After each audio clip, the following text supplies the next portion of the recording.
Welcome to my channel. ఈరోజు వీడియోలో తులాఏకాదశి రోజు మా శివాలయంలో జరిగిన విశేషాలన్నీ వివరిస్తాను. ఉదయం శివుని అభిషేకం అయిపోయిన తర్వాత గాయత్రీదేవిని శాకాంబరిగా అలంకరించాలనుకున్నాం.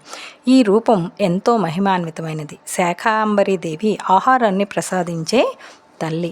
అమ్మవారి విభిన్న రూపాలలో ఒకటి ఈ శాకాంబరి అమ్మవారు. దుష్టులైన రాక్షసులను సంహరించి శిష్టులైన వారిని అనుగ్రహించటానికి అవతరించిన వివిధ రూపాలలో శాకాంబరీదేవి అవతారం ఒకటి.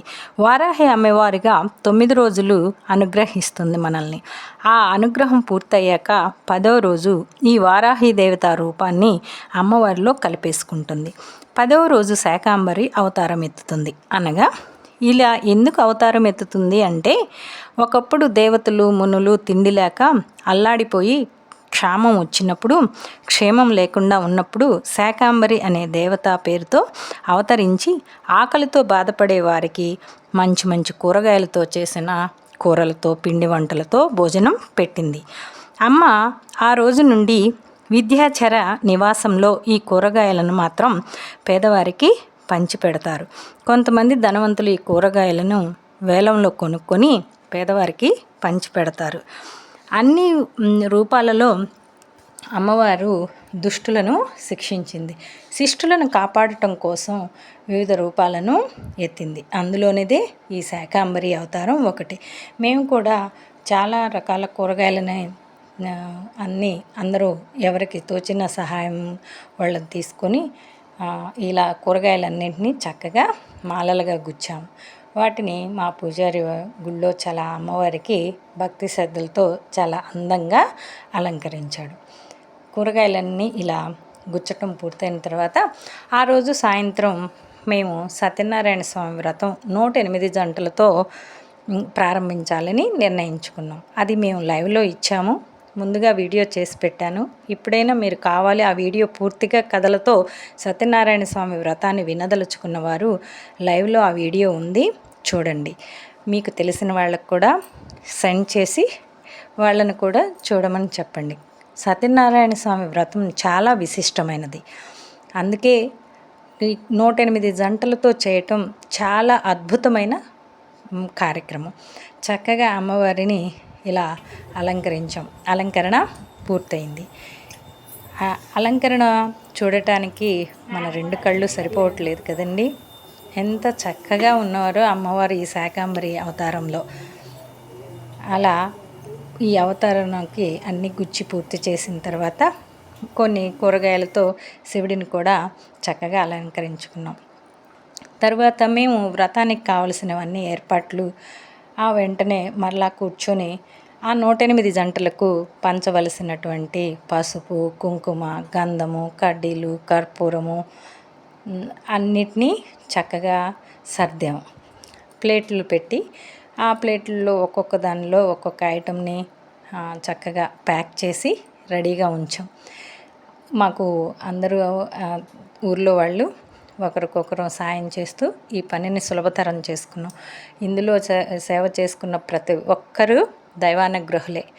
ఇలా చేయటానికి కూడా మనకి ఎంతో దైవుని యొక్క అనుగ్రహం మన మీద ఉంటేనే దేవునికి సేవ చేయగలుగుతాం. ఇందులో తప్పేమీ లేదండి. మా ఊరి వాళ్ళే మేమే అంతా కూర్చొని చక్కగా ఇలా అన్నీ సర్ది పెట్టుకున్నాం. సాయంత్రం ప్రదోష టైంలో చేసేయటం సత్యనారాయణ స్వామి వ్రతం చాలా మంచిది అని, దోషాలన్నీ పోవాలంటే ప్రదోష టైంలోనే వ్రతాలు నోములు నోచుకోవాలని మా పూజారి గారు చెప్పారు. ఆ విధంగానే సాయంత్రం 5:30, 6 టైంలో అందరి జంటలని కూర్చోపెట్టి చక్కగా సత్యనారాయణ వ్రతానికి ఏర్పాటు చేశారు. ముందుగా చక్కగా సిద్ధం చేసుకొని అన్నీ ఇట్లా పెట్టుకున్న తర్వాత వీటిల్లో మేము అవన్నీ సర్దుకున్నాం. వక్కలు, కాయలు, ఆకులు, అలాగే సాంబ్రాణి కడ్డీలు, అక్షంతలు, పసుపు, కుంకుమ, గంధము, సత్యనారాయణ స్వామి రూపు అన్నిటినీ ఇలా ప్లేట్లు చూసారా, లైన్కి ఇట్లా అన్ని లైన్లు అలా పెట్టుకొని వాటిని అందరికీ అందించి 108 జంటలతో సత్యనారాయణ స్వామి వ్రతం ఎంతో వైభవంగా జరిగింది. ఎక్కడెక్కడో దూరాన్ని వెళ్ళి చేసుకునే కన్నా మనకి అందుబాటులో దగ్గరలో ఇలా చేసుకోవటం మా అదృష్టంగా భావిస్తున్నాం. కార్యక్రమం కూడా చాలా దిగ్విజయంగా జరిగింది. సత్యనారాయణ స్వామి వ్రతం విశిష్టత, అసలు అది ఎందుకు చేసుకోవాలి, అక్కడ నైమిషారణ్యము, వీటన్నిటి గురించి పూజారి గారు చక్కగా వివరించారు. లైవ్లో మీరు అవన్నీ కూడా వినవచ్చు. ఆ తర్వాత ఇలా అరేంజ్ చేసి పక్కన పెట్టుకొని, శాకాంబరి దేవికి అమ్మవారికి చాలా ఇష్టమైనది కదంబం. ఆ కదంబాన్ని కూరగాయలతో మేమే ఆలయ ప్రాంగణంలోనే రెడీ చేసాం. దీని కొరకు చూసారా, 5-6 చాలా కష్టపడితే కానీ ఈ కదంబం తయారవ్వలేదు. ఆ ప్రసాదము చాలా విశిష్టమైనది, అమ్మవారికి చాలా ఇష్టమైనది ఈ యొక్క కదంబం. అందుకనే మేము దీన్ని తయారు చేసాం. అన్ని కూరగాయలు అంటే గుమ్మడికాయ, వంకాయ, సొరకాయ, టమాటా, మునక్కాడలు, కూరగాయలన్నీ మొత్తం వేసి చక్కగా కదంబాన్ని తయారు చేసాం. ఇది ప్రసాద వితరణలో పెట్టాం. ఇక సత్యనారాయణ స్వామి వ్రతానికి మా పూజారి గారు ఇలా అలంకరణ చేసుకున్నారు. అందరి జంటలు వచ్చేసారు. జంటగా లేని వాళ్ళు కండ వేసుకొనైనా సత్యనారాయణ స్వామి వ్రతాన్ని అలాగా చేసుకున్నారు. అంటే కథ మొత్తం వినాలి అంటే లైవ్ చూడండి. ఈ యొక్క భక్తులు అని చెప్పి మనసులో గాని బయటికి గాని అంటున్నప్పుడు మాత్రమే అనుకుంటారనమాట. ఈ వ్రత కథలు వాళ్ళని కొంతమందిని వీళ్ళని అడుగుతూ ఉంటారనమాట. ఆ రాజుగారి పేరేమిటి, ఆ యొక్క నది పేరేమిటి అని చెప్పి అడుగుతూ ఉంటారనమాట. మీరు ఎంత భక్తిగా అయితే వింటూ ఉన్నారో అడిగిన వెంటనే చదువుతూ ఉంటారనమాట. కాబట్టి భక్తి యుగములో గాని మనం ఒక వరం పొందాలి అంటే ఘోర తపస్సు చేయాలి. ఏ విధముగా, ఒక ప్రదేశానికి వెళ్ళిపోవాలి, అడవిలోకి వెళ్ళిపోయి నీరు ఇలాంటివి ఏవీ లేకుండా ఏమన్నా కుడుతున్నా సరే అలానే ఉండి అన్నమాట. కానీ అటువంటి ఏ విచారణ లేకుండా వీళ్ళకి కఠిన కారాగార శిక్షలు విధిస్తారనమాట. విధించిన తర్వాత వీళ్ళెంతో దుఃఖిస్తూ బాధపడుతూ ఉంటారనమాట. ఇంటి దగ్గర ఉన్నటువంటి కళావతి, లీలావతి పరిస్థితి ఏ విధంగా ఉంటుందయ్యా అంటే, ఉన్న ధనాన్ని ధాన్యాన్ని దొంగలు పడి దోచుకుని వెళ్ళిపోతారనమాట. చివరికి వీళ్ళ పరిస్థితి ఏ విధంగా ఉంటుందయ్యా అంటే భిక్షాటన చేయవలసి వస్తుందన్నమాట. సరే అని చెప్పి లీలావతికి అంటే అమ్మకి ఆరోగ్యం బాగుండదు అనమాట. కళావతి ఏం చేస్తుందయ్యా అంటే మరలా భిక్షాటన చేయటం మొదలు పెడుతుందన్నమాట. భిక్షాటంటి ఈ యొక్క వ్రతం ఏ యొక్క కాలంలో చేసుకున్నాం? ప్రదోష కాలంలో చేసుకున్నాం. అంటే దోషాలన్నీ పోగొట్టే కాలమే ప్రదోష కాలం అన్నమాట.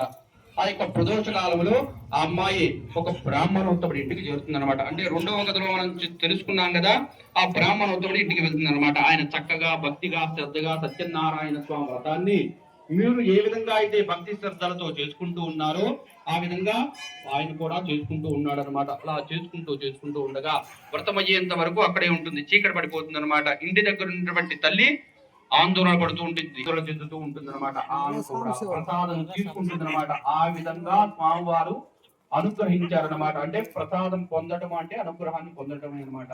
ఆ యొక్క కళావతి వ్రతం అయ్యేంత వరకు అక్కడే ఉండి ప్రసాదాన్ని కూడా తీసుకుని కొంత ప్రసాదాన్ని వాళ్ళ అమ్మ దగ్గరికి తీసుకువెళ్తుంది అనమాట. ఏమైందమ్మా ఇంతవరకు రాలేదనగానే, ఇలా సత్యనారాయణ వ్రతం జరుగుతూ ఉంది, అక్కడే ఉండి ఈ యొక్క ప్రసాదాన్ని కూడా నీ కోసం తీసుకొచ్చాను అనుమానంగానే ఆ యొక్క తల్లి కూడా చెబుతుంది అనమాట. మనం కూడా సత్యనారాయణ స్వామి వ్రతం చేసుకోవాలి, నువ్వు పుట్టిన తర్వాత చేసుకుందాం అనుకున్నాము కానీ ఇంతవరకు చేసుకోలేదనగానే ఆ అమ్మాయి వెంటనే నిశ్చయించుకుంటుంది. ఏమని? స్వామి రేపు భిక్షాటన చేయగా వచ్చిన ధర్మోధాన్యంతో మీ యొక్క వ్రతాన్ని చేసుకుంటానని చెప్పి ఏ విధంగా భక్తిగా శ్రద్ధగా నమస్కారం చేసుకుంటుంది అనమాట. అలా చేసుకున్న వెంటనే పవలిస్తుంది అనమాట, అంటే నిద్రిస్తుంది. ఆ యొక్క నిద్రించిన వెంటనే చంద్రకేతు రాజు గారి కల్లోకి స్వామివారు వస్తారనమాట. వచ్చి ఈ విధంగా చెబుతారు, వాళ్ళు దొంగలు ఎవరో కాదు, నేనే దొంగల రూపంలో వచ్చాను, వాళ్ళు ఎటువంటి తప్పు చేయలేదనగానే వెంటనే హుటాహుటన నిద్రలేచి భటులు పిలుస్తారు. ఆ యొక్క సాధువుని అల్లుడిని తీసుకుని రమ్మంటారు అనమాట. ఆ యొక్క భటులు సాధువుని అల్లుడిని తీసుకుని వస్తారనమాట. వీళ్ళిద్దరు ఏ విధంగా వస్తారు? ఎంతో భయపడుతూ దుఃఖిస్తూ వస్తారు. ఇంకా రాజుగారు ఎటువంటి వీర వెంకట సత్యనారాయణ స్వామి దేవతాభ్యో నమః. చతుర్థ అధ్యాయ కథ ప్రారంభ. అదే విధముగా అరణ్యములో ఉన్నటువంటి ఏ అరణ్యము? నైమిషారణ్యములో ఉన్నటువంటి సూతమర్చి సౌనకాది మహాములకి ఈ విధంగా చూస్తున్నాడు అనమాట. ఆ విధంగా ఆ యొక్క సాధువు అల్లుడు కూడా రాజుగారు ఇచ్చినటువంటి ధాన్యాన్ని తీసుకొని బయలు. గజానన మహారాజుకి హర నమః పార్వతీ సుతయే హర హర మహాదేవా. ఒక పుష్పము 2 అక్షతలు చేతిలో పుచ్చుకోండి. తరువాత సుముఖశ్చేకదం తస్య కపిలో గజకర్ణకః లంబోదరస్య విగతో విఘ్నరాజో గణాధిపః ధూమకేతుర్గణాధ్యక్షపాలచంద్రో గజాననః వక్రతుండ శూర్పకర్ణమే తథా సంగ్రామే సర్వకార్యేషు విఘ్నస్తస్య నజంజలిం సమర్పయామి. మనస్సులో ప్రదక్షిణ చేస్తున్నట్టుగా భావించి నమస్కారం చేసుకోవాలండి. మనసా భావేన ఆత్మ ప్రదక్షిణ నమస్కారం సమర్పయామి. అక్షతలతో పూజ చేస్తూ ఉండాలండి. చిత్రమాచ్ఛాదయామి, చామరాభ్యాం వేదయామి, నృత్తం దర్శయామి, గీతం శ్రావయామి, ఆందోళికానారోహయామి, అశ్వాన్నారూఢయామి, సమస్త రాజోపచార భక్త్యోపచార సిద్ధ్యోపచార పూజాం సమర్పయామి.